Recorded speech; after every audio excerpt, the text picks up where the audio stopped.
The Reserve Bank has raised rates twice this year and is warning that more hikes are on the way.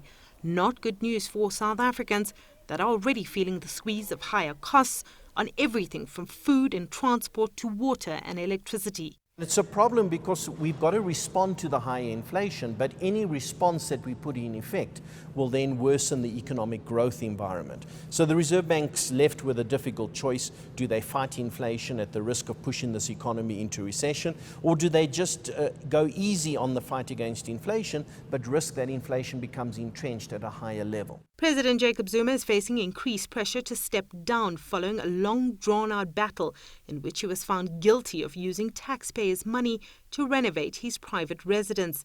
The leadership crisis is adding to the country's economic woes. The Reserve Bank has warned that the possibility of a credit rating downgrade is becoming more of a reality. Given that there's a lot of political infighting, it takes the politicians or the policymakers focus away from trying to resolve economic issues into trying to survive politically. That's never a great backdrop to ward off a credit rating downgrade. Moody's, Fitch and Standard & Poor's have all expressed concern over South Africa's low growth and inability to create desperately needed jobs.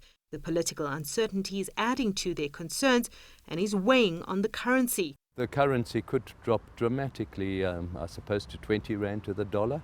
There's nothing to stop it doing so if there is a wholesale sale of South African government bonds, where we know that theoretically, based on purchasing power parity considerations, the rand should be no lower than 10 rand to the dollar at the moment. The fact that it's at 15 rand suggests that people are already anticipating quite a lot of bad news. Stagflation has now become a reality, low growth and high inflation.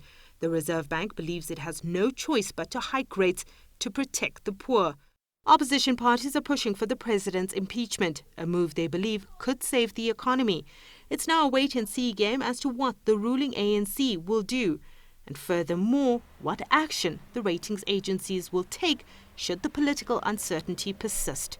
Sumitra Naidu, CCTV, Johannesburg.